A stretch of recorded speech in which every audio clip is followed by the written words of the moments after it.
Assalamualaikum warahmatullahi wabarakatuh.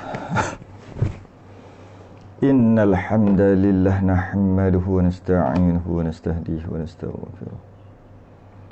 Wa na'udzu billahi min shururi anfusina wa min sayyiati a'malina.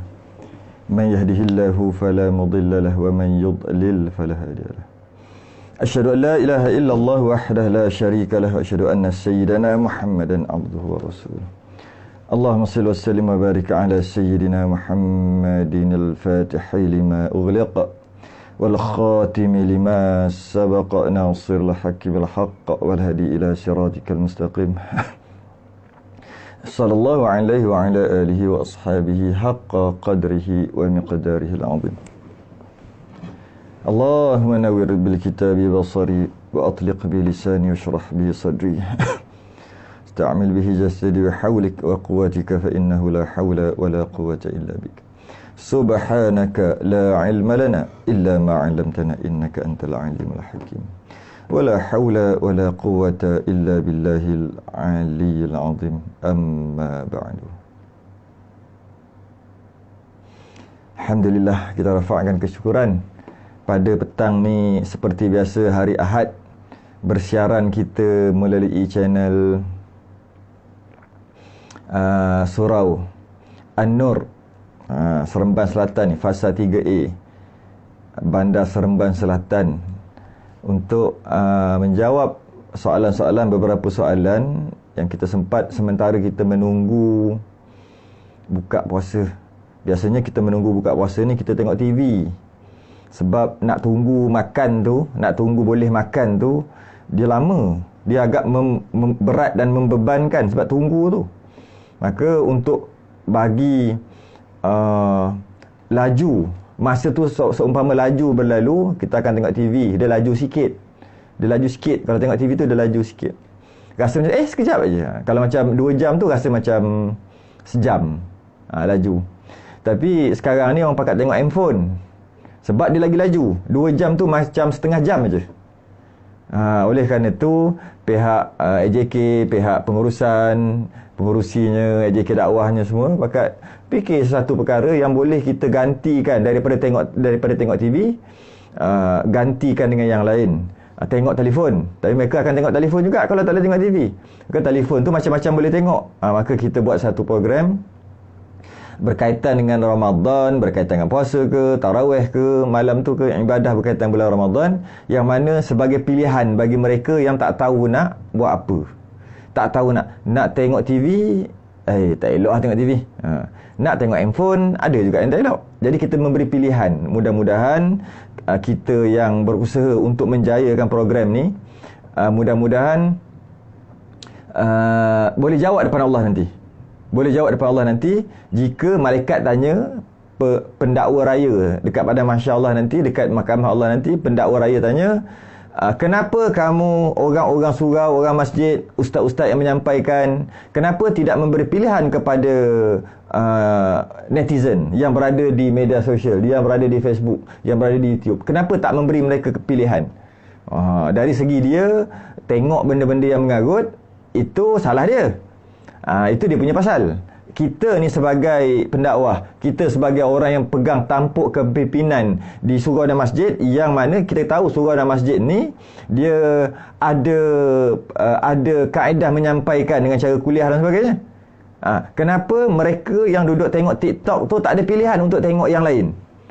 Maka kena jawablah kita-kita ni. Orang yang buat tu, yang lara tengok benda mengarut tu, memang dia kena jawab dah. Kita ni yang pegang tanggungjawab tu kena tanya juga. Allah tanya, sebab jawatan datang dengan tanggungjawab. Jawatan diangkat seseorang tu dengan jawatan ustaz, dia datang dengan tanggungjawab. Tok Guru datang dengan tanggungjawab. Maulana datang dengan tanggungjawab. AJK Dakwah datang pangkat tu dengan tanggungjawab. Pengurusi surau masjid sama. Semua datang dengan tanggungjawab. Malah pangkat bapa, pangkat suami pun datang dengan tanggungjawab. Pangkat ibu pun datang dengan tanggungjawab. Jadi bimbang tanggungjawab tu dipersoalkan nanti. Bimbang kat situ. Jadi bila bimbang tu yang kami ni cuba memberi pilihan kepada orang yang berada di luar sana, sementara kita tahu nak tunggu buka puasa ni sangat memilukan. Makanan ada tapi tak boleh makan. Maka orang-orang dulu dia akan pergi round pasar Ramadan sampai 3-4 kali round dulu. Masa mula-mula pasal Ramadan ada tu kat negara kita. Duk round sampai ujung-ujung baru balik. Itu style dulu. Maka mana pilihan dia? Pilihan dia nak buat selain daripada round, dia boleh tengok TV. Tapi dia kata round lagi okey. Pusing pasal Ramadan daripada tengok TV. Maka dia round lah. Round. Macam tu je. Kemudian TV ada rancangan yang istimewa, yang best-best. Tengok cerita tu lah, apa dia? Cerita macam-macam, cerita dulu-dulu tu, tahun 90-an tu, banyak cerita-cerita yang best-best. Maka, akan ditanya juga orang TV ni, apa pilihan yang kau beri kepada mereka untuk mereka tengok? Yang baik mana? Maka, adalah macam-macam program yang baik-baik kan, ujung-ujung tu, ada muqaddamnya, ada jejak Rasul dan sebagainya. Itu sebagai pilihan bagi mereka. Sekarang ni pula, orang duduk pegang benda lah ni. Bila duduk pegang benda ni, TV pun tak layan dah. Dulu TV ada kat depan, dia tengok. Sekarang ni TV ada kat depan, dia tengok benda ni lagi. TV tu dengar je. Nak bagi tahu sekarang ni. Jadi maka oleh kerana itu, apakah pilihan kita nak beri? Jadi ini antara program yang sangat baik. Pilihan yang diberi kepada orang di alam maya ni untuk melihat apa dia nak tengok, supaya nanti dia tak boleh nak dakwa depan Allah bahawasanya aku tengok benda-benda yang lagu-lagu, menyanyi, lawak-lawak dalam internet ni sementara menunggu buka puasa, sebab aku tak ada pilihan. Dalam internet ni tak ada yang lain, tak dalam media sosial tak ada, yang tu je. Dalam Facebook tak ada yang lain, yang itu je ada. Jadi aku tengok. Jadi sekarang ni tak boleh lah dia nak bagi alasan macam tu. Sebab dalam media sosial banyak dah kuliah-kuliah. Cuma saya perhati waktu pukul lepas asar tu kurang. 1-2 kuliah je ada. Jadi oleh kerana tu kita ambil inisiatif, orang yang terdahulu, orang yang terawal, untuk buat diary Ramadan, bicara santai, jawab soalan, sehingga hampir-hampir agak-agak sempat nak sedia untuk makan tu lah. Takkanlah ada rapat pukul 7 suku kot. Cuma dekat-dekat sempat lah. Kalau setakat nak tuang air, nak pecahkan air batu tu sempat lagi. Sekadar tu kita berhenti lah. Kalau kata tangan kena buat kerja, tak ada masalah. Telefon letak kat tepi, pasang kuat sikit, tangan tu kerja lah.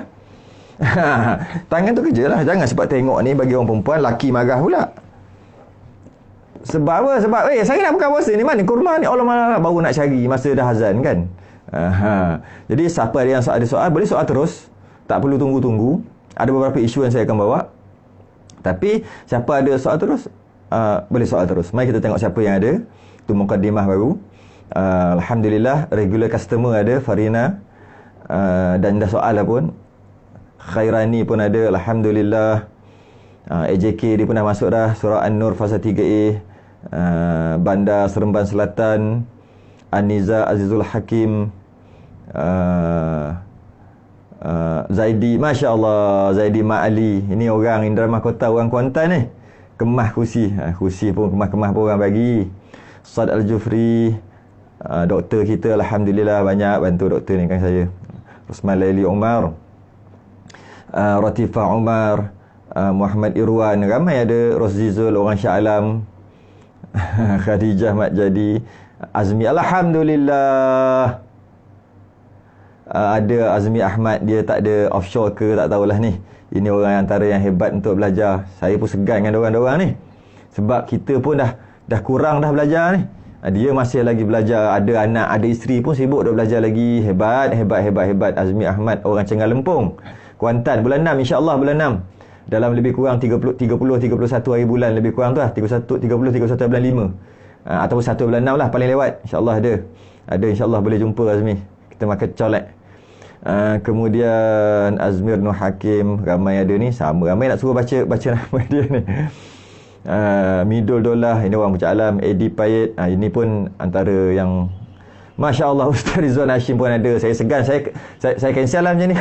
Ustaz Rizwan pagi tadi dia di surau ni juga, atas anjuran ni, antara surau di Seremban Selatan yang sangat hebat.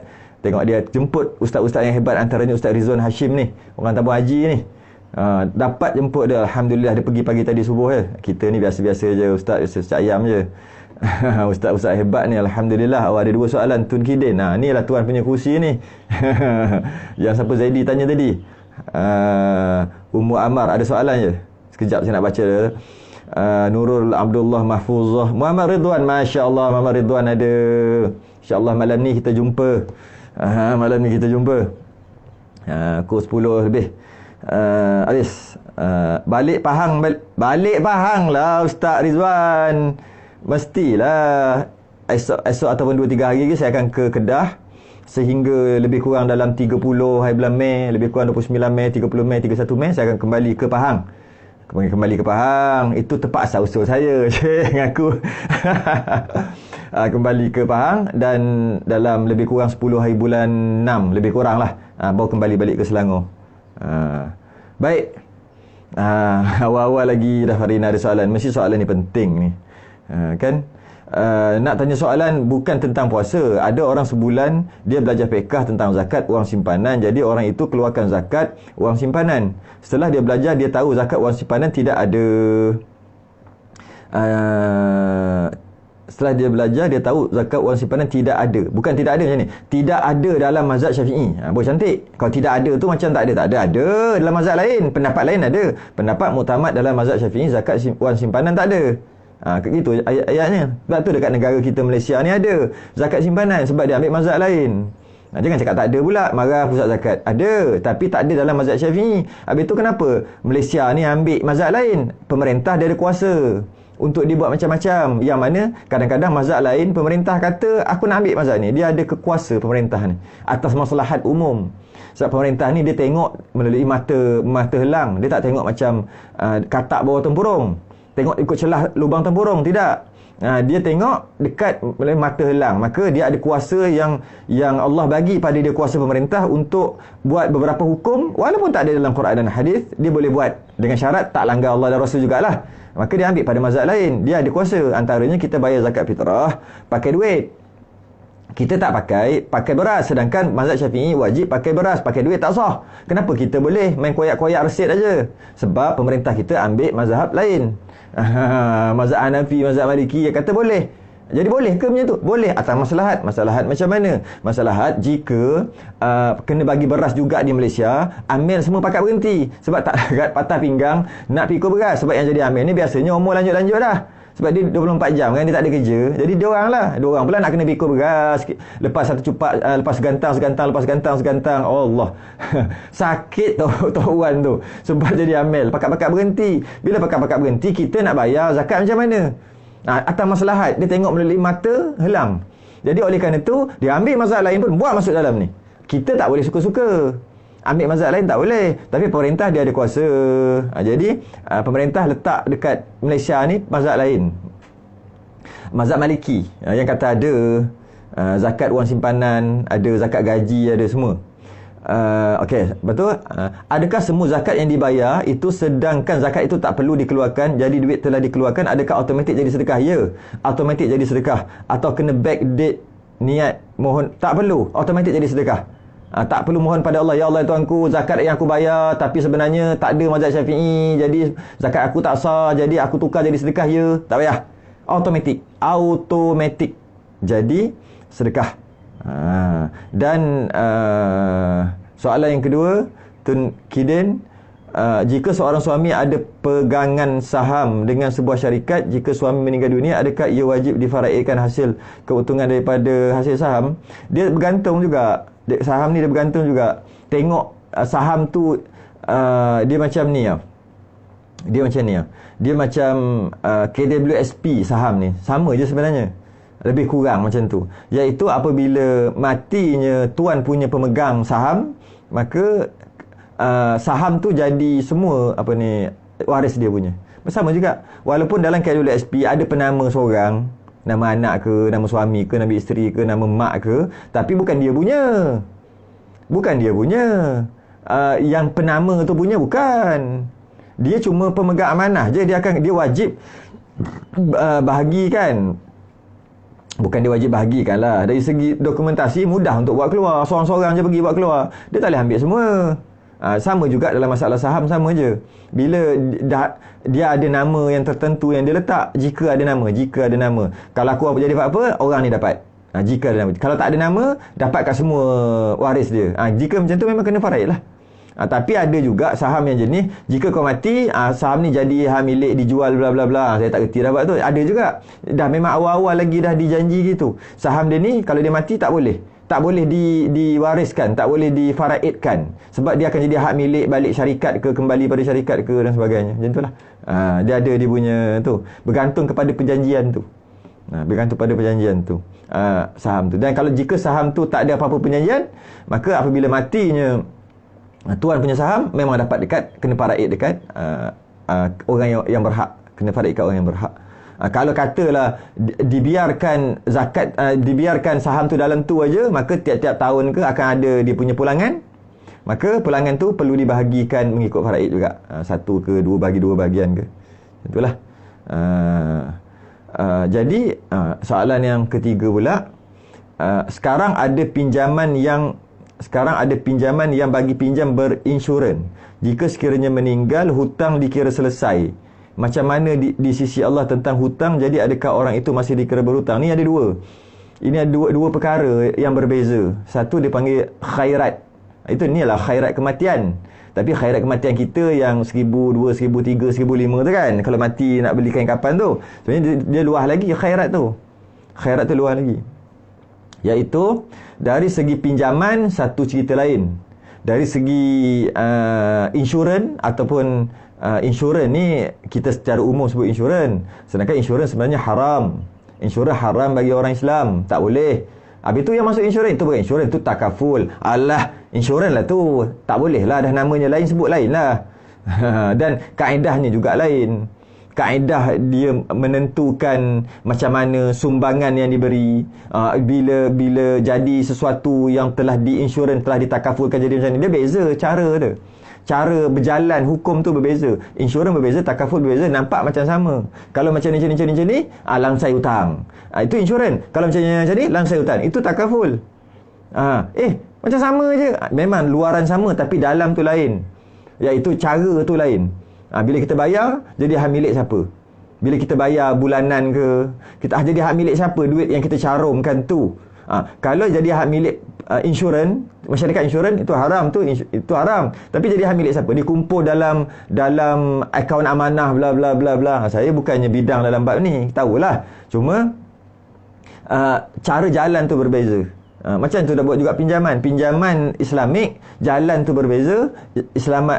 Pinjaman konvensional, jalan tu beza. Sama-sama pinjam, sama-sama kena bayar 1,500 sebulan. Kalau rumah contohnya, sama-sama je kena bayar banyak tu.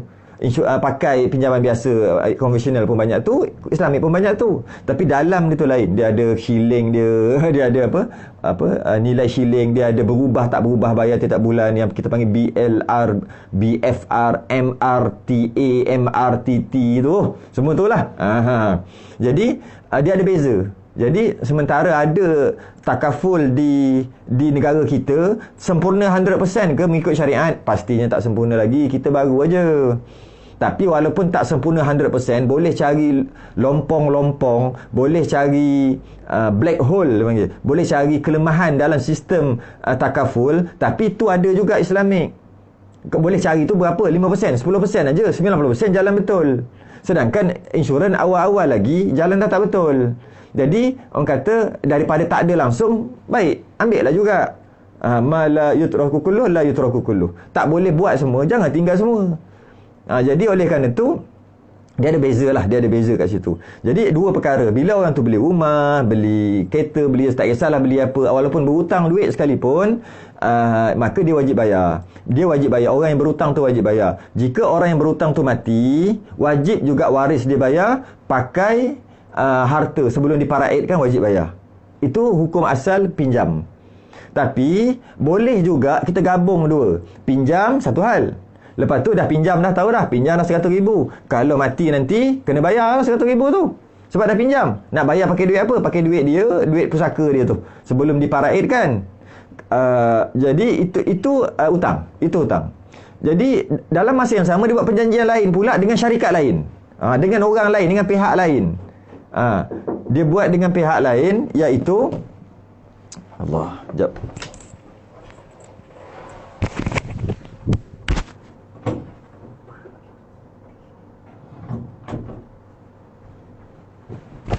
Dia buat dengan pihak lain, iaitu yang kita panggil takaful ke, kita panggil insurans ke, tak kisahlah kita panggil apa, pihak ketiga, third party yang lain, iaitu kita kata dia kata dan dia bersetuju, engkau bayar dekat aku berapa sebagai, dia panggil mencarum. Kemudian apabila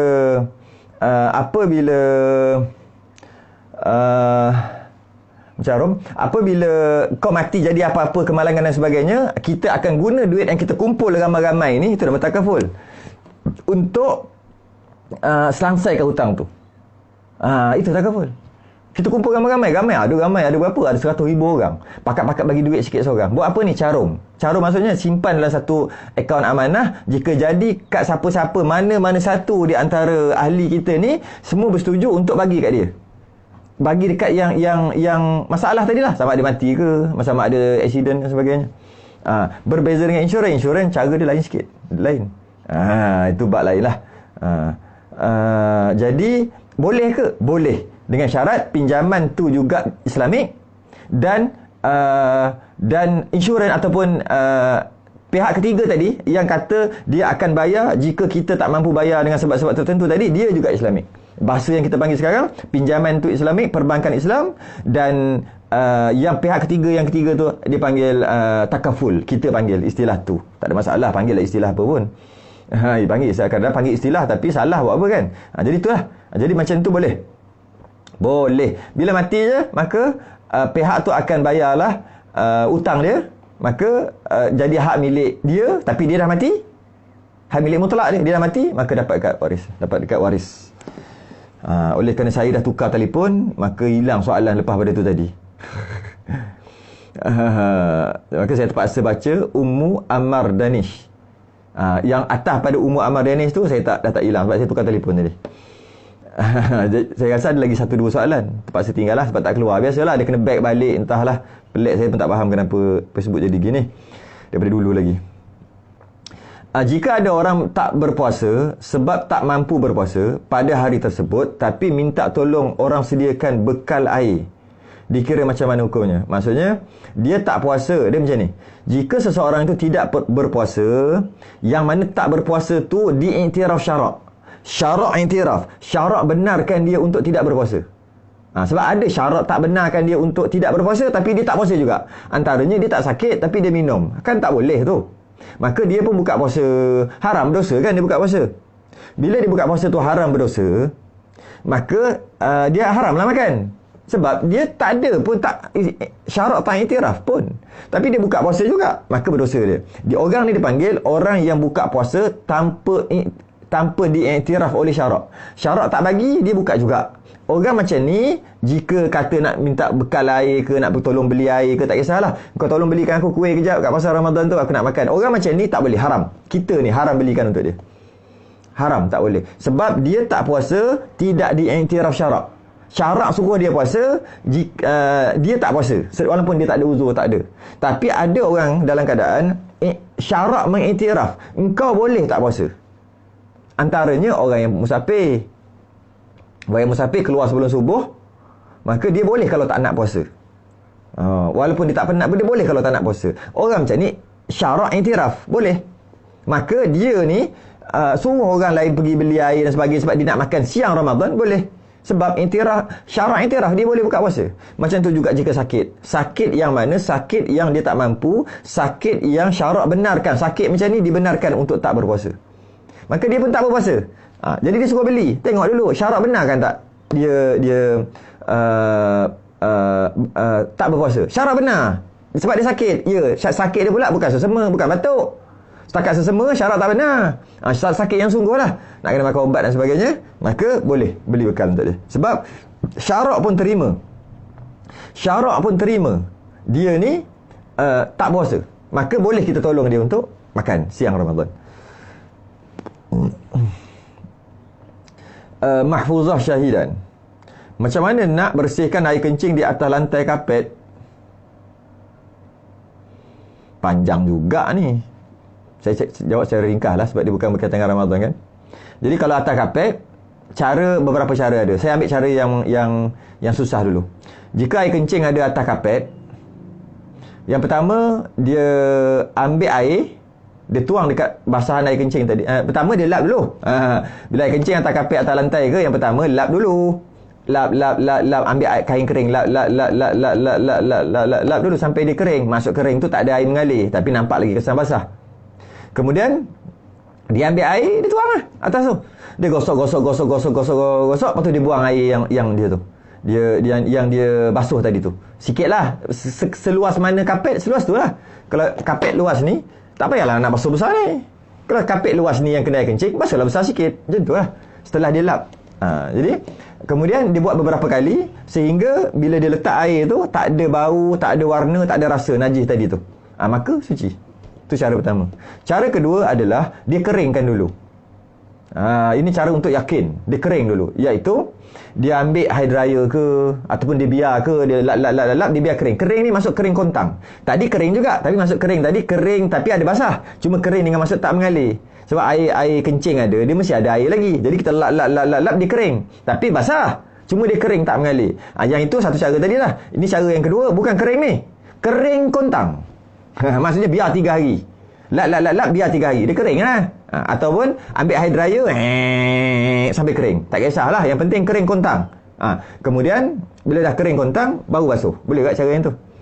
Cuma kenapa kering kan? Nak bagi air tu sungguh-sungguh hilang lah. Sebab kapet kan. Macam mana pun tak semesti, tak wajib gitu. Untuk keyakinan je. Dan kita pula ada hair dryer. Apa masalahnya? Kasih je lah. Jadi kalau kata tak boleh buat macam tu, tak ada hair dryer, tak boleh keringkan, nak cepat, tak apalah. Keringkan. Biar walaupun dia ada basah sikit, tuang air dan gosok. Lepas tu ambil air tadi, lap balik air tadi, mesti air tu akan berubah. Pasti berubah warna keruh-keruh ke, dia akan berubah. Lepas tu letak air balik, gosok lagi. Sehingga air tak berubah, air putih. Letak air macam tu, jadi macam tu juga. Air putih. Maknanya dah tak berubah sifat dah. Bau, warna, rasa. Maka lap, settle. Zakat simpanan contoh KWSP, jika kita buat pengeluaran wang KWSP sebanyak 40k bila bermula kerana haul. Ini juga ada dua pendapat yang besar. Dalam mazhab Syafi'i, ada mazhab lain. Kebanyakan pusat zakat, kebanyakan rujukan yang negara kita ambil dalam masalah duit KWSP adalah mazhab lain. Tak ada masalah lah kan, kata sebut tadi kerajaan ada kuasa. Iaitu soalan yang kita nak bincang adalah apakah syarat keluar zakat wang yang kata ada lah, wang simpanan. Memang ada, tak ada masalah pun sebenarnya.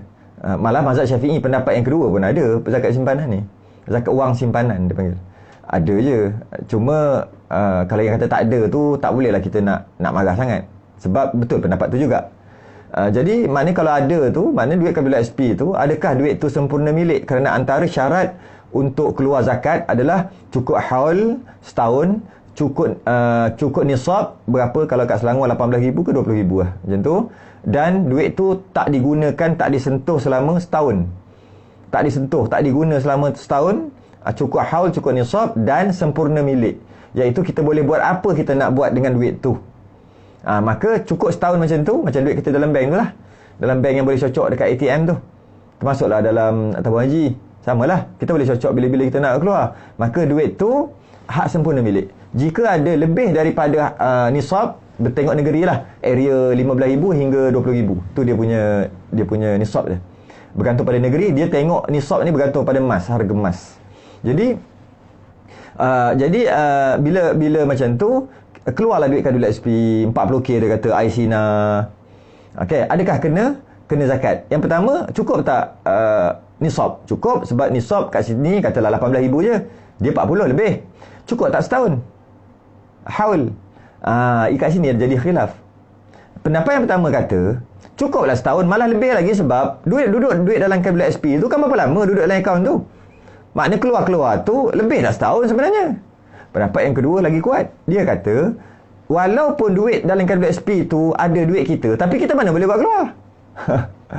Jadi kita tak sempurna milik duit tu. Bila sempurna milik duit tu? Bila sampai kat tangan kita, baru boleh kita buat apa kita nak buat. Maka bermula kiraan haul tahun adalah pada hari yang keluar tu. Jadi bila nak kena bayar zakat? Kalau tak guna 18,000 contohnya, sampai setahun akan datang, baru kena zakat. Tapi kalau tak sempat apa-apa, baru 2-3 bulan dah habis 40,000 tu, bayar hutang, bayar apa, tak kenalah zakat. Kat situ perbahasannya, kat situ. Jadi kenapa ada dua pendapat? Pening pada kita tu. Ada kata kena, ada kata tak kena keluar kabel SP. Kerana tadilah nak menentukan duit dalam kabel SP tu, duit kita tu hak milik kita punya ke tak? Hak milik penuh ke tak? Kalau hak milik penuh, suka hati kita nak buat apa? Boleh ke keluar duit kabel SP? Tak boleh. Maknanya bukan hak milik penuh lah, bukan. Tapi hak milik juga. Tapi hak milik separuh ke hak milik tak penuh? Sebab tak boleh guna. Bukan hak milik kita lah. Pendapat yang kedua kata tidak, tak boleh keluar tu atas arahan kerajaan je, tapi sebenarnya hak milik penuh. Gitu lah. Jadi kat situ yang berlaku hukum yang berbeza. Jadi bila kiraan bermula haul, kalau ikut dalam kitab yang mana sebelum KWSP ni wujud, sebelum EPF ni wujud atas muka bumi ni, kitab tu dah wujud. Maka kitab tu bagi tahu iaitu bermula keluar duit tu ada kat tangan, ataupun bermula sempurna milik. Sempurna milik baru start kira 1, 2, 3 sampai setahun tak pakai, baru kena 2.5%. Jadi kalau orang kata sebaliknya macam jawapan tadi tak kena pun, ya juga atas alasan tadi. Kalau solat tarawih, Hazim tanya, imam buat 3 rakaat, tarawih 3 rakaat, masa rakaat ketiga tu imam tak dengar ada orang tegur subhanallah. Oh, terlebih. Biasalah tu manusia memang gitu, tak salah pun. Okay, masa rakaat ketiga tu imam tak dengar ada orang tegur subhanallah, tak kisahlah imam dengar ke imam tak dengar, tu dia punya pasal. Yang penting dia dah 3 rakaat. Sebab kita tak peduli hal imam, kita peduli hal kita je. Sekarang ni imam 3 kan? 3. Kenapa dia 3 tu dia punya pasal. Tak perlu dibincangkan kenapa dia 3. Dia punya pasal. Okay? Jadi sekarang ni dah 3 naik. Jadi ada orang mufaraqah dan ada orang yang ikut. Untuk solat sunat mana satu yang betul? Yang ikut dalam keadaan dia tahu, dia ikut tapi dia tahu imam 3 ni solat tarawih, dia ikut juga, batal sembahyang dia. Saya ulang balik. Dia tahu imam naik rakaat ketiga tarawih. Dia tahu 3. 3 lah. Imam dijadikan innama ju'ilal imamu liyutamma bih. Pandai dia baca hadis. Sesungguhnya imam itu dijadikan untuk diikuti. Kena ikutlah. Maka dia pun ikut naik rakaat ketiga. Orang macam ni batal. Sebab dia tahu imam 3, dia ikut juga. Orang yang bela macam imam juga. Imam bela, dia pun bela. 3 ke? 2 ke 3? Aku pun tadi berangan nak makan colek ni. Sudah. 2 ke 3, entah, aku tak tahu. Ikut imam lah. Yang tu tak batal. Sebab dia pun bela macam imam. Tak batal. Itu 2. Yang ketiga, bagi orang yang mufaraqah, maka sahlah sembahyang dia. Sebab dia mufaraqah, sah. Okey. Sah sebab dia mufaraqah. Tak ada masalah, sah. Satu lagi, ada yang terbaik antara 3 tadi, mana yang terbaik? Adakah yang terbaik dia ikut imam walaupun dia dah tahu? Tak, terbaik apa jadi batal. Okey. Adakah yang terbaik dia bela macam imam juga? Tak boleh buat apalah. Adakah yang terbaik dia mufaraqah? Tidak. Mufaraqah bukan jalan yang terbaik, tapi boleh. Mufaraqah bukan jalan yang terbaik walaupun boleh. Okey. Apakah jalan yang terbaik? Jalan yang terbaik adalah dia tunggu imam dekat tahiyat akhir. Dia tunggu imam kat tahiyat akhir. At-tahiyatul mubah tu dia tunggu imam. Sama ada dia nak baca at-tahiyatul mubah dulu ataupun dia tak nak baca, terpulang. Makmum tadi tu. Dia nak baca bila at-tahiyah ni, bila imam turun bawah nanti baru dia nak baca sekali dengan imam, boleh juga. Nak baca terus pun boleh juga. Yang penting dia duduk tahiyat dan dia tak ikut imam. Dia nak tegur subhanallah ke tak nak tegur tu tak jadi soal. Boleh tegur, boleh tak tegur. Tak berdosa pun tegur, tak tegur pun tak berdosa, tegur pun tak berdosa. Tak berdosa. Tapi nak biar diam pun tak berdosa, tegur pun tak berdosa. Okay. Yang penting dia duduk saja. Itu yang terbaik. Dia duduk tahiyat dan dia tunggu imam kat situ. Imam naik ke ketiga, imam rukuk, imam i'tidal, biarkan. Imam sujud, duduk sujud. Lepas tu tahiyat. Ketika imam tahiyat baru dia start baca. Boleh juga. Ataupun dia baca siap-siap pun boleh juga. Cuma bila dia baca siap-siap, bila imam tahiyat dia nak baca apa? Nganga pula kan. Jadi nampak pula jadi terbayang bukan-bukan. Baik dia jangan baca dulu. Tak kisahlah mana-mana satu. Kemudian imam bagi salam, dia salam. Dia salam dengan imam. Jika imam sujud sahwi sebelum bagi salam, mana tahu imam sujud sahwi sebelum bagi salam, dia wajib sujud sahwi juga. Jadi imam fil alamin innaka hamidum majid, Allahu akbar. Ingatkan assalamualaikum warahmatullah. Oh, pun imam ingat balik dia sujud sahwi, katalah gitu kan. Wajib makmum tadi ikut juga sujud sahwi. Siapa makmum yang tak sujud sahwi batal semua. Ikut sujud sahwi. Duduk 2 kali sujud, kemudian bagi salam ikut imam. Settle. Itu yang terbaik. Mufarakah pun boleh tapi bukan jalan terbaik, tapi boleh. Adakah cara pengkiraan haul nisab bagi zakat perniagaan dan simpanan berbeza? Berbeza, Tun, beza. Dia ada harta kekal, harta tak kekal, harta gitu ada. Cuma kat sini kena buka kitab balik. Dia kena main selalu benda ni, Kidin. Kena main. Pengkiraan tu kena main. Zakat perniagaan, zakat ni, zakat zirak. Zirak, zakat bijian gini, macam mana cara, jika macam ni, jika macam ni, jika macam ni. Kena main selalu. Saya tak main, belajar dulu je, tapi tak pernah main pun benda tu. Tak pernah mengajar pun benda tu. Dalam tu adalah sekali dua. Tu pun yang simple-simple fardu ain. Yang ini dah masuk lebih dah ni. Ya, ada pengiraan yang berbeza. Zakat perniagaan dan simpanan ada. Dia ada hutang, orang hutang. Hutang tu dalam orang. Hutang pula hutang ada berkala. Ada hutang dah sampai tapi tak bayar lagi. Ada hutang lapuk. Lepas tu pula ada macam-macam. Semua ada kiraan. Berbeza, sangat berbeza zakat simpanan dengan zakat perniagaan. Sangat berbeza cara kira tu. Itu memang kena cari orang yang memang main hari-hari benda tu. Saya tak. Apa hukum jual beli anak burung liar dari hutan? Ada ulama yang membenarkan. Dia macam ni, untuk jual beli dia kena ada nilai syarak. Dia kena ada nilai. Macam contohnya nak jual tai unta, tai lembu, tai kambing, tak boleh jual sebab dia tak ada nilai. Dia keji, tak boleh jual. Dia nak ambil tu dia kena cara lain, upah dan sebagainya. Tapi dari segi jual beli baik tak boleh. Dari segi upah mungkin boleh. Kau ambil, nampak tak tai kelawar ni? Aku upah kau 1 sodok RM1. Jadi dia bukan beli tai kelawar, dia upah. Tapi dapat juga tai kelawar. Tapi kalau dia kumpul tai kelawar tu sehinggalah 2 guni, dia pun jual. 1 guni RM100, 2 guni RM200. Tak boleh. Sebab dia tak ada nilai najis tu. Jadi sama juga dengan jual beli binatang ni. Jika tak ada nilai tak boleh. Tapi jika ada nilai boleh. Nilai apa? Nilai yang diiktiraf. Antara nilai yang diiktiraf adalah kucing. Iaitu kucing boleh jadi pet dan boleh kita seronok dengan dia. Itu nilai dia. Kita berseronok dengan dia. Itu nilai dia. Jadi bila macam tu boleh beli kucing.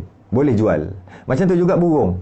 Burung juga dia ada nilai. Iaitu nilai suara dia, nilai cantik dia untuk kita bela. Bab bela sangka kecil, sangka besar, berdosa ke apa tu cerita lain. Saya nak cerita jual beli, maka boleh. Jika ada nilai. Cuma apa nilai dia? Jual burung ni apa nilai dia? Nilai dia nilai nak makan, boleh. Kita makan dia, boleh. Kenapa beli burung ni? Nilai dia sebab dia cantik. Kita boleh tengok. Boleh. Boleh. Suara dia sedap, boleh. Janji ada nilai. Bila ada nilai boleh jual beli. Lebih-lebih lagi kalau liar dekat hutan. Lagi boleh. Boleh beli. Cuma hati-hatilah kalau burung ni. Takut-takut dengan kita bela burung berdosa. Sebab kita tak jaga sayap dia untuk terbang tu tak boleh. Nak kepak tak boleh. Nak kepak tak boleh. Maka kita telah halang tabiat dia. Maka berdosa kat situ. Macam yalah bela kucing, lepas tu kurung. Kan? Bagi makan tapi kurung. Kurung pula tu tak bagi dia bercampur dengan kawan yang lain, kan? Tak boleh. Maksudnya kalau dia tu nak keluar, kita bagi dia keluar untuk dia berkawan, itulah, untuk dia berlari. Ini tak, kurang kecil, makan bagi tapi berlari tak boleh. Menyebabkan dosa lah. Sebab dia ada dia punya hidup. Sempurnakanlah hidup dia kalau nak bela dia. Soalan seterusnya, bila baca Fatihah sekiranya menyebut huruf ha tapi tidak bunyi pedas, adakah besar kemungkinan tak sah Fatihahnya? Yang khuatir dalam bacaan kita sedar memang bunyi pedas, time baca automatik tak sedar, jadi tak pedas. Dia antara yang dimaafkan bagi orang awam adalah huruf-huruf yang dekat-dekat. Qaf dengan kaf. Mustaqim. Nak kata qaf tak berapa qaf, nak kata kaf tak berapa kaf. Mustaqim, oh nampak sangat qaf dia tu. Mustaqim, nampak sangat kaf dia tu. Mustaqim. Ujung-ujung apa? Border. Dia panggil lahan khafi, kesalahan kecil yang tidak membatalkan sebab dia dekat-dekat. Antara lain adalah ha dengan ha. Dia sikit. Ha. Ha. Memang jelas. Ha. Jelas. Ha. Tapi ha. Border je tu. Ha. Alhamdu. Sikit-sikit aja tu. Masih lagi dimaaf bagi orang awam, tapi tak cantik lah sembahyang dia. Tak mantap lah. Tapi masih lagi dimaaf sebab lahan khafi, kesalahan kecil. Kesalahan yang kecil. Dia bukan mesti pedas sungguh. Tidak. Sebab dia kecuali huruf tu jauh. To dengan dot. Jauh tu. To dengan dot. To walatolin. Tak sah. Sebab jauh. Dia kena waladdo. Dia tak boleh waladdo. To dengan dot tu jauh makhraj dia tu. Tu tak faham sebab jauh. Ini yang dekat-dekat je. Ada beberapa lah. Ada beberapa yang dekat-dekat boleh. Boleh ke kalau ada soalan boleh soal ya. Saya dah nak menurunkan gear saya ni. Bolehkah diqada solat bagi pihak organisation? Apa ni? Pihak organisation. Apa ni? Orang yang Allah. Dia auto apa ni? Ni urut apa ni? Perkataan tu dia auto tu. Buanglah auto apa, saya tak ingat auto apa tu. Saya pun kadang-kadang tak type lain keluar benda lain. Sebab dia auto. Buanglah benda auto tu, tick tu buang yang right tu. Dekat keyboard. Kelakar. Yang ni kelakar. Bolehkah diqada solat bagi pihak orang yang telah meninggal atau ada kaedah lain untuk ganti solat yang telah ditinggal semasa hayatnya? Kat sini ada dua pendapat. Yang pertama pendapat yang muktamad dan ianya jumhur mazhab, iaitu mazhab Syafi'i, Maliki dan Hambali. Tiga mazhab mengatakan tak boleh ganti semayang orang lain. Tak boleh. Bila orang tu dah mati tak boleh ganti. Tak boleh dikiaskan dengan puasa. Dah puasa boleh kan? Kalau kata ayah kita, ibu yang tak sempat puasa, tak sempat qada, kita boleh qada kan? Sebagai anak, sebagai waris. Boleh. Haji yang tak dibuat oleh si mati ni, kita boleh buatkan dia. Boleh. Tapi solat tak boleh. Itu tiga. Mazhab Syafi'i, mazhab Maliki, mazhab Hanbali tak boleh. Yang boleh yang tadi je, haji, puasa, yang tu boleh untuk buatkan orang lain. Tapi semayang tak boleh. Jadi itu biarlah, tak boleh lah. Jadi dia kata ada ke kaedah ke cara? Memang ada. Mazhab Hanafi dia berbeza pendapat. Mazhab Hanafi mengatakan kalaulah haji boleh, puasa boleh, semayang pun boleh lah. Boleh lah untuk buatkan. Malah mazhab Hanafi yang kuat lagi ada kata bukan semayang, bayar pun boleh, bayar fidyah semayang tu. Tapi pendapat tu ditolak oleh kebanyakan ulama. Ditolak pendapat tu. Jadi ada sebahagian ulama yang terima pun bukan semayang, ganti semayang bukan, bayar fidyah, bayar beras bagi sembahyang yang tak ditinggalkan. Itu ramai juga ulama tolak. Tapi ada juga satu dua yang terima. Bab semayang tadi tolak terus, ramai sungguh tolak. Bab bayar fidyah jika tinggal semayang ni, si mati tinggal semayang ni, ada dalam mazhab Hanafi 2-3 yang terima. Walaupun ramai juga yang tolak. Yang utamannya tak ada, semayang habis tarak. Jadi nak bayar pidyah macam mana? Bayar pidyah satu waktu yang ditinggal satu cupak. Kalau 10 waktu 10 cupak. Kalau 100 waktu 100 cupak. Kalau tak tahu anggar-anggar kan, bagi je lah lebih sikit macam tu. Pidyah ada. Bayar tu ada. Bayar semayang. Itu pun mazhab Hanafi, itu pun semua tolak, itu pun 2-3 orang je yang terima. Ulama lah juga. Maka ada, kita dibenarkan untuk kita beramal lah. Kita dibenarkan untuk kita beramal dari segi tu. Soalan hilang dah pula. Alamak, jika tak ada, saya tak jawab soalan yang dah bagi, copy paste balik ya. Sebab saya dah hilang balik seperti biasalah. Tak tahulah kenapa Facebook dia hilang.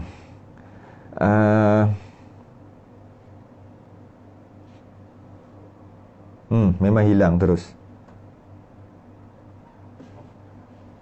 Saya buat all comment. Okey, saya jumpa balik, tapi ini semua soalan yang lepas. Soalan baru tak ada ni.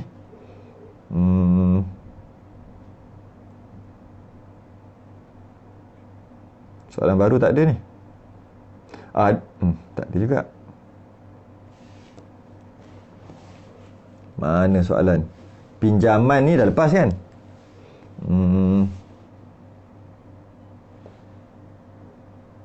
Tak ada lah ke?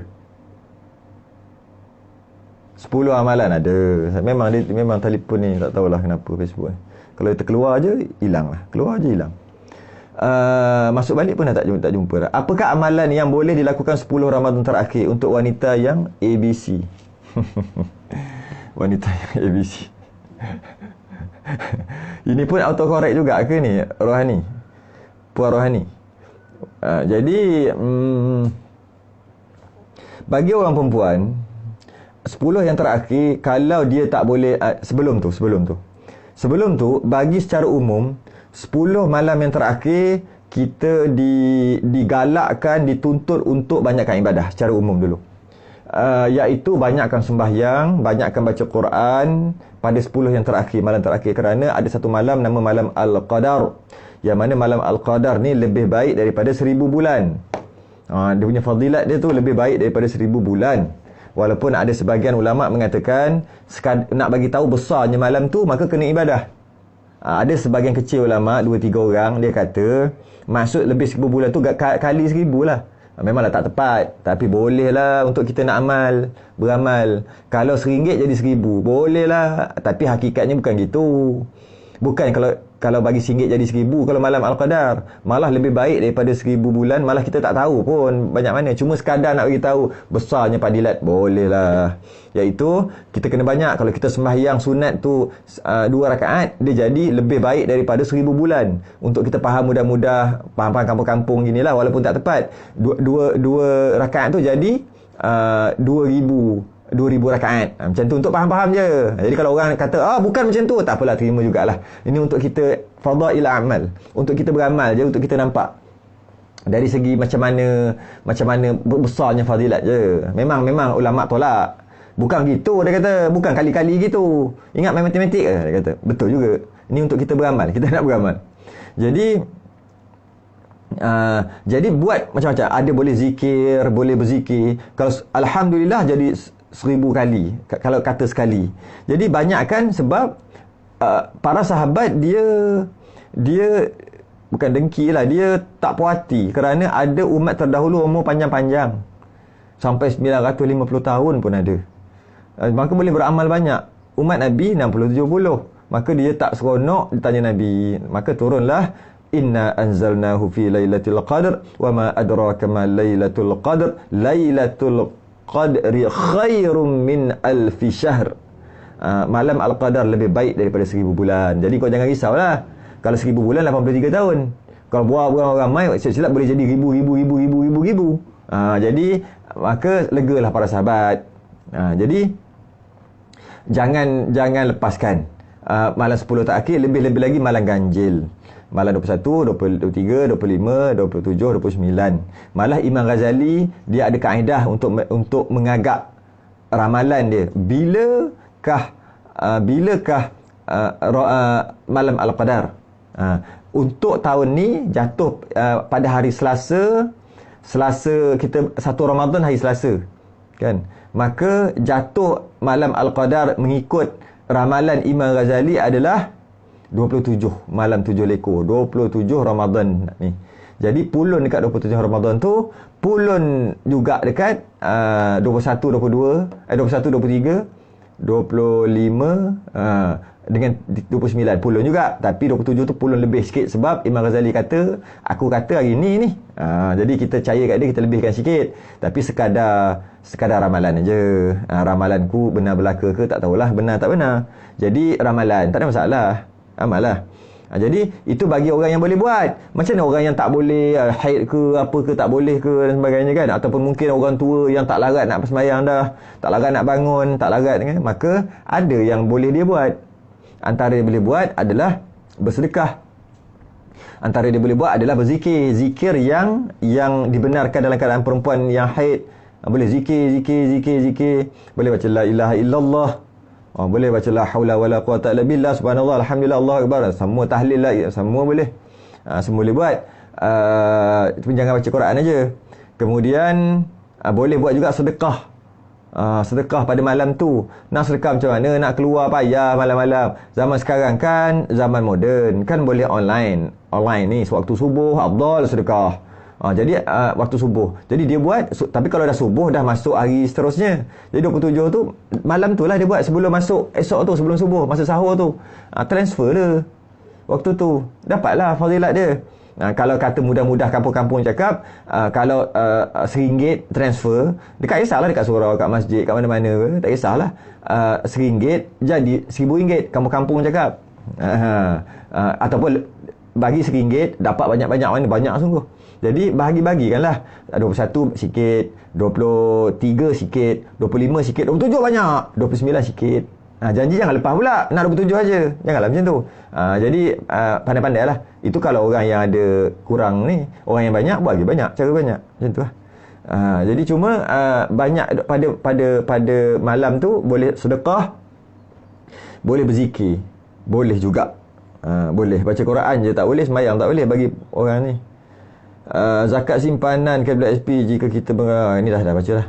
Nak tanya soalan bukan tentang puasa, ini pun dah settle lah. Dan ada soalan juga mengatakan macam mana tempat yang tak ada siang malam. Saya dah pernah cakap banyak kali dalam kuliah saya. Yang ni maksudnya dia tak dengar lah ni. Iaitu ada negara yang dia tak ada maghrib. Negara yang tak ada maghrib ada. Jadi oleh kerana macam tu, bila tak ada, macam mana dia nak buka puasa, macam mana dia nak puasa. Ada pula yang negara yang dia punya siang tu panjang. Skandinavia, Sweden ke Finland, Norway ke, 21 jam siang dia kalau kena time dia. Yang itu ada lagi maghrib, maka wajiblah puasa 21 jam. Tapi bagi tempat Arktik, Antartik tu, kutub utara, kutub selatan tu, langsung tak ada siang malam dah. Oleh kerana macam tu, maka macam mana dia nak puasa kat situ? Dia puasa, dia tengok negara yang terdekat pada dia. Negara yang terdekat dia, ikut jam negara yang terdekat pada dia. Itulah secara ringkas lah, sebab dah cakap banyak kali dah sebenarnya. Kemudian pula soalan yang seterusnya pula,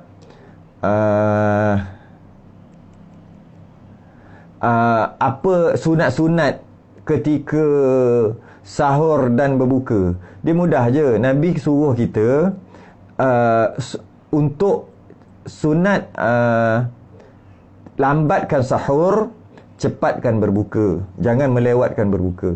Yakin aja buka. Jangan lambatkan, cepatkan berbuka. Jadi sahur pula lambatkan. Tapi jangan lambat sampai masuk subuh. Maksud lambat tu 10 minit nak subuh boleh berhenti dah lah. Jadi lambatkan sahur. Dapat pahala lambat sahur tu. Sahur pukul 5. Habis sahur pukul 5. Habis bangun daripada meja makan tu lah 5.30.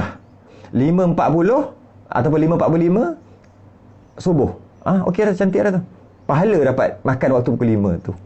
Pahala melambatkan sahur. Dan mencepatkan buka puasa. Mempercepatkan buka puasa. Sama juga kadar yang nak dikira cepat 10 minit juga. Jika azan, buka terus pun boleh. Azan tunggu 10 minit, buka terus pun boleh. Azan tunggu 10 minit, buka pun boleh. Azan tunggu 5 minit, buka tak boleh. Sebab dia punya kadar tu sama. Sahur pun 10 minit dikira cepat. Buka pun 10 minit dikira cepat. Lebih pada 10 minit tak? Sebenarnya bukan minit. Sebenarnya bacaan ayat 50, bacaan Al-Quran 50 ayat. Ketika sahur, Nabi lepas dia dah sahur, dia baca 50 ayat, masuk subuh. Jadi kita kira-kira 50 ayat tu 10 minit. Entah Nabi baca laju, mana tahu 5 minit aja. Jadi lebih kurang tu lah. Lebih kurang tu. Jadi 10 minit tu diambil daripada Nabi baca 50 ayat. Tu ambil 10 minit tu. Cuma sebenarnya 10 minit tu tak ada pun dalam syariat kita. Baca 50 ayat. Jadi kadang-kadang 50 ayat tu boleh jadi 5 minit je. Jadi ketika sahur disunatkan lambat dengan maksud berhenti sebelum 10 minit, terbaik. Sebelum 10 minit subuh, cepatkan berbuka puasa, sama juga terbaik adalah dalam masa 10 minit azan ataupun maghrib je, yakin masuk maghrib je dalam masa 10 minit dikira awal lagi. Sama ada azan tunggu makan, azan tunggu 9 minit, azan tunggu 3 minit, azan tunggu 10 minit, tak ada masalah. Azan tunggu 11 minit, dia dah tak buat perkara yang sunat, makruh dah. Dia buka puasa. Kebab melewat-lewatkan.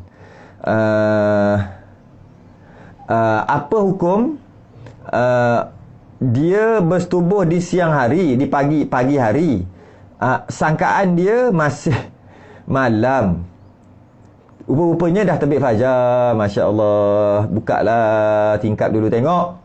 Allah. Jadi macam mana? Adakah dia kena puasa 2 bulan berturut-turut sebab dia bersetubuh pada siang Ramadan, iaitu katalah pukul 6 suku ke, waktu tu dah subuh, tapi dia tak sengaja. Okey, dia tak sengaja, maka tak kena, tak ada kena kifarah tak ada kena. Sebab dia tak sengaja, dia tak tahu asal malam, tiba-tiba siang, dia tak perasan siang, dia tak sedar. Maka apa yang dia buat tu tak ada masalah. Dengan maksud tak kena kifarah. Tak kena kifarah. Dan adakah batal puasa dia? Puasa batal. Tapi kifarah tak kena. Puasa batal. Sebab mana boleh bersetubuh di siang Ramadan, tak boleh. Habis tu dia tak sengaja. Mana boleh subuh tak sengaja? Dia sengaja, cuma salah masa je. Subuh tu sengaja, tapi salah masa. Jadi oleh kerana tu, sama macam orang buka puasa dalam keadaan dia sangka dah masuk waktu yang viral yang 3 minit tu kan. Dia sangka dah masuk waktu dan kerana azan dan sebagainya, maka dia pun buka puasa. Okay. Hakikatnya belum masuk lagi. Maka puasanya tak sah, tapi tak berdosa sebab bukan sengaja. Tapi tak sah, kena qada. Berbeza dengan dia tak ingat pun dia puasa ataupun tidak puasa. Dia masuk dapur minum air gok dia letak. Aku puasa. Ketika dia minum, dia bukan niat nak buka puasa. Ketika dia minum, tak ada apa dalam kepala dia, kosong. Gok minum macam tu aje. Dia ingat dia tak puasa. Dia tak ingat langsung, tak ingat apa pun. Gok minum. Yang tu sah puasa dia. Sebab dia tak niat nak buka puasa, dia tak sedar pun yang dia sedang berpuasa. Sedangkan orang yang minum air ketika lagi 3 minit, 4 minit, 5 minit nak masuk maghrib, dia sedar dia sedang buka puasa. Dia sedar perbuatan dia tu sengaja. Cuma dia salah masa, maka tak berdosa lah. Macam tu juga dia berjimat, dia sedar dia jimat. Dia sedar bulan Ramadan, semua dia sedar. Maka jimat dia tu membatalkan puasa. Tapi berdosa ke tak? Tak berdosa sebab dia sangka malam lagi. Macam tu lah. Apa maksud meninggalkan kata-kata jahat dan keji? Ini dalam kitab ada disebut, bulan Ramadan kita disunatkan untuk meninggalkan kata-kata jahat dan keji. Bulan Ramadan meninggalkan kata jahat dan keji itu sunat. Kan meninggalkan kata-kata jahat dan keji itu wajib, bukan bulan Ramadan je, semua bulan. Tapi dalam kitab-kitab dia ada tulis, iaitu meninggalkan kata-kata jahat dan keji. Jangan buat kata jahat, jangan kata keji. Jangan tangan ni duduk komen orang aja jari ni dalam Facebook. Jangan. Jangan dengan maksud sunat. Jangan duduk buat perkara tu ketika Ramadan. Habis luar Ramadan boleh lah. Tidak, maksud dalam kitab sunat meninggalkan kata-kata jahat dan keji. Sunat tak buat jahat, sunat tak buat keji, sunat tak mengumpat. Air kan wajib. Maksud sunat tak mengumpat, tak buat benda keji, tak buat benda jahat ketika bulan Ramadan adalah bukan nisbah kepada hukum asal. Adalah dia, siapa yang buat juga di bulan Ramadan dosa dia lipat 2 kali ganda. Sunat meninggalkan kata-kata keji. Hukum asal adalah sesiapa yang berkata-kata keji berdosa, haram. Tu hukum asal. Sama ada dalam Ramadan ataupun luar Ramadan, haram berkata-kata keji. Tapi bulan Ramadan sunat tinggal perbuatan berkata-kata keji. Sunat dengan maksud apa? Haram tetap kekal, haram, malah sunat lagi tinggal. Double jangan buat. Dengan maksud kalau buat juga double dosa. Dosa 2 kali ganda. Maki orang bulan Ramadan 2 kali ganda. Dengan berdosa berbanding dengan maki orang luar bulan Ramadan. Tu maksud dia. Ni orang mengaji tanya ni. Dia contoh macam ni. Orang tua berzina lebih teruk daripada orang muda berzina. Ya ke? Berzina sama je. Tak, maksud dia orang muda berzina haram dosa besar, orang tua berzina haram dosa besar. Tapi kalau orang tua berzina 2 kali haram, macam tu kot. 2 kali teruk. Dah lah kau tua, dah ada bini, dah ada apa, dah ada pengalaman semua, berzina lagi, umur 50 berzina lagi, teruk, 2 kali ganda dosa. Sedangkan kalau orang muda dosa juga berzina sekali. Sekali tu maksud dosa besar sekali. Dia 2 kali sebab ketua dia tu. Tu maksud dia. Dia double.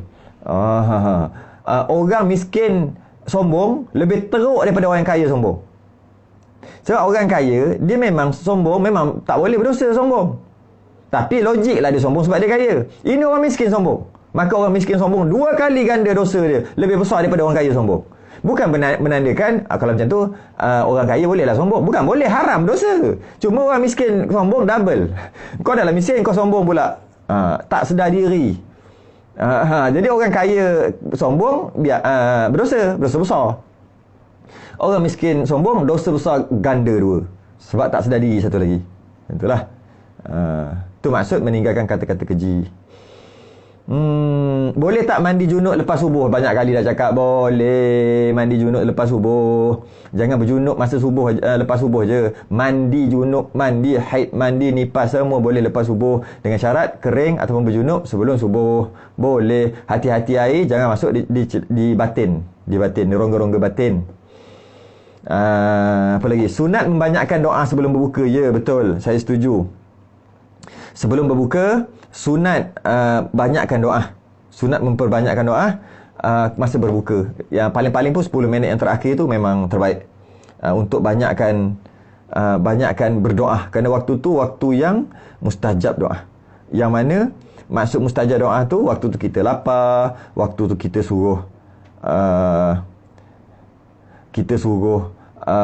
disuruh untuk berpuasa, kita lemah, kita lapar, kita sedar kita ni ada makanan pun tak boleh makan, kita sedar kita ni hamba Allah. Maka waktu tu doa sangat mustajab, iaitu ujung-ujung nak buka puasa. Okey. Haru-hara dah kena suruh buka tingkap. Haru. Yelah, kena buka tingkap lah, sabarlah sekejap, break kejap. Kalau azan awal pada waktu solat, jadi kita solat wajib qada. Wajib sama macam puasa je, sama. Dia azan awal sedangkan tak masuk waktu lagi. Kita tengok, alamak, dah azan, kita ingat dah masuk waktu sedangkan waktu tak masuk lagi. Kita pun sembahyang kita wajib qada tapi tak berdosa. Macam puasa lah, samalah. Bacaan 50 ayat 10 hingga 15 minit tu. Iyalah, area tu lah. Online sedekah terbaik. Ya, terbaik. Tu pun nampak surau An-Nur fasa 3A dah bagi akaun dah. Tak faham-faham lagi. Apa maksud cinta pada dunia dan apa penyebab doa seseorang itu tidak diterima? Doa apa yang menghalang doanya dimakbul? Apa maksud cinta pada dunia? Cinta pada dunia, dia ambil dunia tanpa bawa dunia tu kepada akhirat. Tu maksud cinta dunia. Hubbud dunia. Cinta pada dunia ni maksud dia ambil dunia, dengan dunia tu tak dapat membawa dia kepada akhirat pun. Itu cinta dunia. Kalau dia ambil dunia, tapi dengan dia ambil dunia tu dapat bawa ke akhirat, alhamdulillah. Sebenarnya yang dia dapat tu sebenarnya bukan dunia, akhirat. Okay, katalah dia dapat duit. Dapat gaji banyak. Mengaji tinggi. Mengaji luar negara, island mengaji. Orang hebat, orang bijak mengaji. Kadang dia pakar. Bila pakar, kemudian balik ke tanah air, maka orang akan sanjunglah kerana dia pakar. Memang patut pun orang pakar ni kena sanjunglah, kena angkatlah martabat dia, dan dia pun dibayar banyak. Memang itu pun dia punya, apa dia panggil, memang itulah pun kemampuan dia, memanglah boleh, tak ada masalah pun. Okey, maka dia dapat duit banyak. Dengan duit dia ada tu, duduk gitu, besarkan rumah, besarkan kereta, banyakkan perabot, duduk gitu, banyakkan barang kemas, banyak tu. Semua perkara tu tak membawa kepada akhirat pun. Tiba-tiba dia buat renovation rumah dia buat satu bilik tu untuk semayang. Kat situ baru ada untuk akhirat. Untuk khas untuk semayang. Jangan main semayang ikut dan. Semayang dalam bilik ni, ini nama tempat musalla khas. Kembali. Kemudian ambil duit tu, dia beli Quran. Untuk ada akhirat. Dia ambil, dia infak fisabilillah. Orang nak menyampaikan, bila nak menyampaikan ni, banyak kerja tak boleh buat. Saya boleh je buat kerja. Saya ijazah pun ada. Boleh je buat. Cuma guna ilmu pondok yang ada untuk menyampaikan. Menyebabkan tak boleh kerja. Maka orang macam ni tahu. Maka dia pula support. Macam tu lah. Terbaik. Bagi kat masjid, bagi kat surau. Duit yang dapat tu semuanya akhirat, bukan dunia. Nampak macam dunia duit, sebenarnya dia dapat akhirat. Jadi sebab tu tak semestinya kalau kita tengok dunia tu dunia, tidak. Kadang-kadang rumah je akhirat, kadang-kadang duit akhirat. Dapat tu dapat akhirat. Bukan dapat dunia. Duit kan dunia, bukan akhirat. Sebab lepas tu dia buat apa? Jadi jangan kita tengok, kau tengok tu, gila kat dunia, lepas tu kerja tengok gaji banyak, 100,000 gaji sebulan. Gila kat dunia. Sabar dulu. Silap 100,000 tu akhirat. Tengok dia buat apa. Jangan sedap kata orang. Kan? Jadi apa penyebab doa seorang itu tidak diterima? Doa kita sebenarnya tak akan diterima, garanti diterima. Garanti doa kita diterima. Dia tak ada istilah doa tak diterima, tak ada. Kita doa kepada Allah, Allah garanti akan terima. Ud'uni, kau doa pada aku, kata Allah. Astajib lakum, aku akan mustajabkan, aku akan makbulkan. Ud'uni astajib lakum. Cari dalam Quran ada ayat tu. Kau berdoa, aku akan makbulkan. Bila Allah kata gitu, kata Allah tipu ke? Mengumpat Allah ke? Kata Allah tak makbulkan? Makbul. Cuma makbul cara Allah ada 3. Makbul yang dibagi apa yang kita nak. Makbul lah, kita minta dia bagi. Yang kedua, dia tak bagi apa kita minta, dia bagi yang lebih baik. Kita tak tahu dengan kita minta perkara tu, kita dapat, lepas tu kita jadi jahanam. Kita minta kereta. Ya Allah, bagi aku kenderaan, bagi aku kereta, bagi aku kereta. Untuk aku bawa anak isteri aku, hantar anak pergi sekolah. Ya Allah, bagi aku kereta. Allah tak bagi kereta pun, dapat motor aja. Sebenarnya motor tu lebih baik. Rupa-rupanya dalam ilmu Allah ataupun dipanggil takdir muallaq, kena masuk bab tawil lah, tak apa, maksudnya ada yang tergantung, yang berada di Lauh Mahfuz. Jika jika dia naik kereta, dia akan accident, satu keluarga akan cacat ke apa ke dan sebagainya. Tentulah. Maka Allah tak bagi kereta sebab itu yang lebih baik untuk dia. Maka Allah bagi dia motor. Dengan sebab naik motor, dia lebih berhati-hati, dia tak kena accident. Allah makbul, tapi bukan bagi kereta. Makbul cara Allah sendiri, iaitu yang lebih baik untuk kita. Kita minta kerja ni sebab seronok dekat dengan rumah. Dekat dengan rumah sebab kita nak kerja ni. Tiba-tiba Allah bagi kerja yang jauh. Kita kata Allah tak makbulkan. Tidak, Allah makbulkan. Entah masa kalau duduk kat rumah, kita jalan kaki je pergi kerja. Masa kita jalan kaki tu kena ragut, kena heret, jatuh masuk longkang, lepas tu patah kaki. Agak-agak kalau kita tahu, kita nak yang mana. Sebab tu doa istikharah, aku serahkan semua urusan aku kepadamu ya Allah. Doa istikharah. Dan kau tolonglah ya Allah. Jangan kau bagi apa, jangan kau serahkan kehidupan aku ni untuk aku tentukan. Jangan ya Allah. Engkau yang tolong kontrol untuk aku, sebab engkau maha mengetahui. Kalau kita kontrol diri kita, jahanam. Suruh Allah kontrol. Jadi oleh kerana tu, hakikat memang Allah kontrol pun. Oleh kerana tu, memang tak ada. Habis kalaulah di dunia pun tak nampak pun makbul Allah tu, Allah tak makbul, tak nampak. Yang ketiga cara Allah makbul adalah di akhirat. Kita tengok Allahumma bagi. Inilah doa-doamu yang kau kata tak makbul tu, ini. Kita tengok, Masya Allah. Dengan sebab doa yang bertimbun-timbun ni, timbang-timbang, menyebabkan pahala, menyebabkan kebaikan tu berat. Dia tak banyak pun buat kebajikan, tapi sebab doa dia banyak, Allah tak makbul, dia cakap. Maka sebenarnya Allah makbul, tapi di akhirat. Tengok-tengok bergunung-gunung. Sekarang Allah tanya, kau nak tak? Ke kau nak doa engkau dulu? Kau nak doa engkau yang tak ada nilai tu? Kau nak doa engkau gaji 20,000 sebulan? Kau nak doa tu ke? Kau nak ke tu? Aku nak bagi ni, nak bagi ni, nak bagi ni. Masa tu kita kata, tak nak ya Allah, aku nak yang ini, aku nak yang ini. Kerana Allah tahu yang lebih baik untuk kita. Jadi istilah tak makbul tak ada. Makbul semua Allah. Allah akan makbul sebab Allah kata ud'uni astajib lakum. Engkau doa, garanti aku mustajabkan. Garanti. Jangan ngumpat Allah kata tak makbul. Kalau tak makbul lagi boleh. Kalau tak makbul jangan. Tak makbul lagi. Habis tu bila makbul? Entah akan datang kot ataupun mungkin kat padang mahsyar. Terbaik fikir macam tu. Dosa apa yang menghalangkan doa dimakbulkan? Tidak. Tak semestinya dosa terhalang daripada buat dosa, doa akan terhijab. Tidak. Tidak. Jika dengan buat dosa, doa akan terhijab, kesian orang yang buat dosa.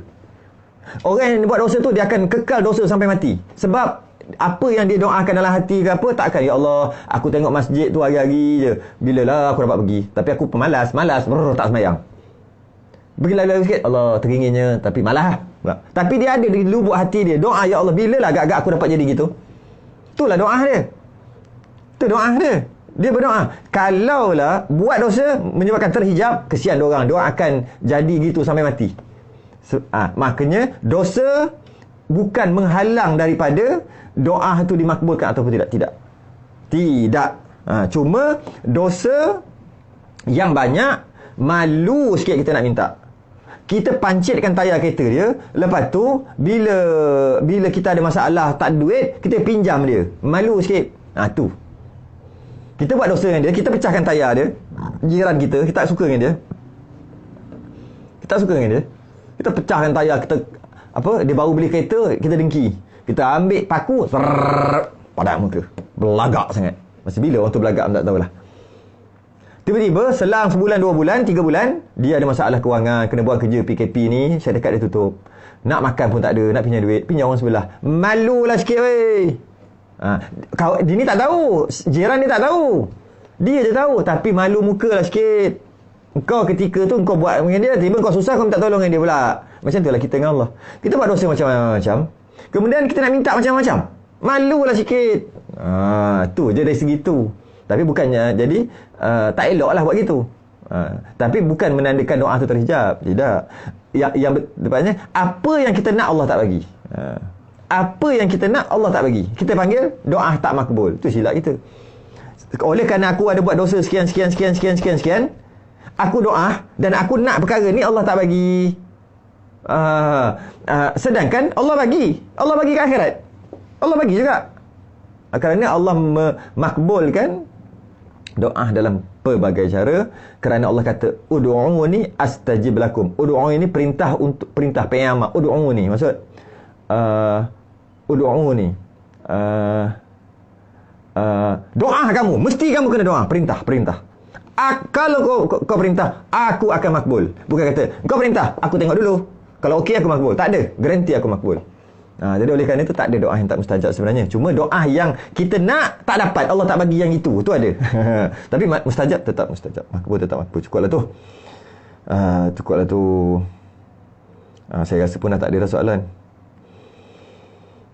Jadi dah dekat-dekat buka puasa dah ni. Dah boleh dah nak sedia-sediakan apa yang patut. Bolehlah. Alhamdulillah. Kita terima kasih pada yang soal, pada yang share, pada yang infak, pada yang berusaha untuk merealisasikan program kita sejam lebih ni. InsyaAllah ada kesempatan kita jumpa lagi. Kita tangguh dulu, kita sudah dengan tasbih kafarah dan suratul subhanakallah hamdik asyhadu an la ilaha illa anta astaghfiruka wa atubu ilaik. Bismillah. A'udzu billahi minasyaitonir rajim. Alhamdulillahirabbil alamin wassalatu wassalamu ala rasulihil amin wa ala alihi washabbihi ajmain. Allahumma barik lana fima baqiya min Ramadan wa ballighna lailatal qadr. Sallallahu alaihi wasallam Muhammad wa ala alihi wasallam. Alhamdulillahirabbil alamin. Assalamualaikum warahmatullahi wabarakatuh.